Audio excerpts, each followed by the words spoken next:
For today's video, we got some more Fortnite, and in this one I'm going to be doing a review of the teleporter gadget, and a little bit later on I'm going to be showing you a couple of tips and tricks that I came across while using it. The first thing I should point out is that you unlock the teleporter gadget in the second skill tree, and when you first unlock it, it's going to have a cooldown of 120 seconds, and I believe the range is somewhere around 10 tiles when you first unlock it. I'm going to go ahead and pull up some gameplay showing you the maximum range when you first unlock the teleporter.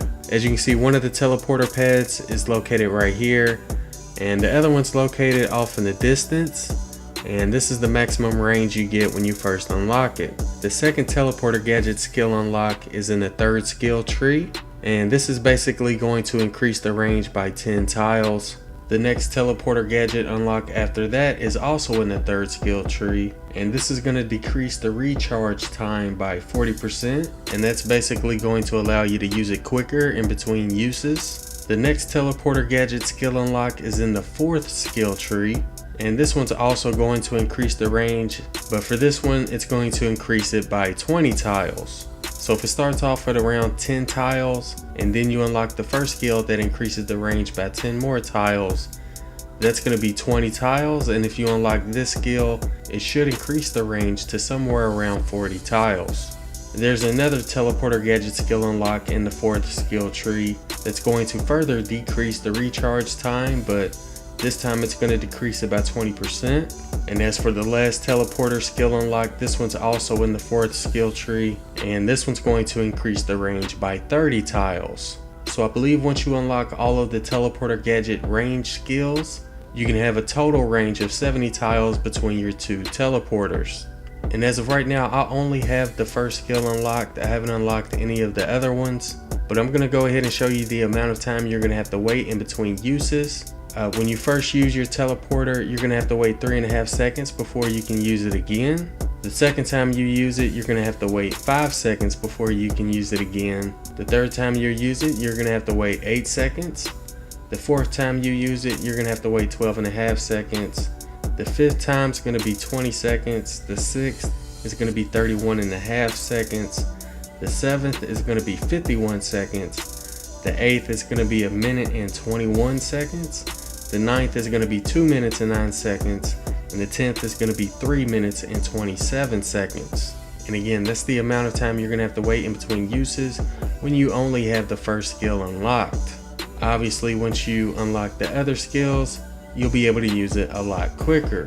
Also, I'm not sure if the amount of tech you have unlocked in the research skill tree affects these numbers. I haven't compared them with different amounts of tech yet, but these were the numbers that I got after unlocking the first teleporter gadget skill.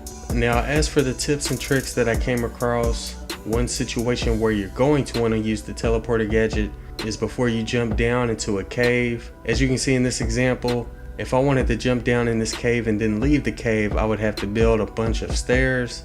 So instead of building stairs, I chose to use my teleporter gadget. That way I can get down there, get the materials I need, and then quickly get back up without having to waste any materials. Another thing I like to do when using the teleporter gadget is to turn it into a trap. If your objective is near a cliff, you can set up either a floor launcher to ramp combo or a wall launcher that's facing towards the cliff, and put one of your teleports there, and then put the other teleport near an enemy spawn or along the route that the enemies are going to be walking. And with this setup, you'll be able to throw Husk off of the cliff. Another thing I wanted to point out with the teleporter is that not only does it work with regular Husk, but it also works with monsters. In this first example, you can see one of the laser faces get thrown off of a cliff. In this second example, you can see the smasher going through the teleporter. And in this third example, you can see that it also works with the takers as well. Another way I use this setup is that I put wall launchers or floor launchers high into the air, and I also placed one of my teleporters higher in the air as well. And using this setup, you'll be able to teleport Husks to a high altitude, and then you'll be able to launch them from that point using either your floor or wall launchers. And in this example, you can see the enemy actually took damage when he fell from high in the air. Also, if you accidentally walked into this teleporter trap, you would take no fall damage, or at least I didn't in this example. And the last trick I wanted to point out when it comes to the teleporter is that when you build it high in the air, you don't actually have to build a wall or floor launcher to launch the enemies. Instead, what you're going to want to do is, as soon as you place your 2 teleporter pads, go ahead and destroy the stairs that lead up to the point that's high in the air, which is obviously going to destroy the floor that the teleporter was on. And when I did this, I noticed that the teleporter remained in the air, even though it wasn't supported by any floors, and it was basically just floating in the air. But yeah, that was another trick I wanted to point out. You don't even need to use floor or wall launchers when you're putting it in the air. All you have to do is just destroy the floor that you placed the teleporter on, and it should be able to just float there, and you can have enemies walking through it, and again, they'll take fall damage when they fall from the teleporter. But yeah, that about sums up all of the tips and tricks that I came across while using the teleporter gadget. If you have any unique ideas when it comes to using the teleporter, be sure to let us know in the comments below. But yeah guys, that'll do it for this one. If you enjoyed it or found it useful, don't forget to do what you do. I'm A1, thanks for watching.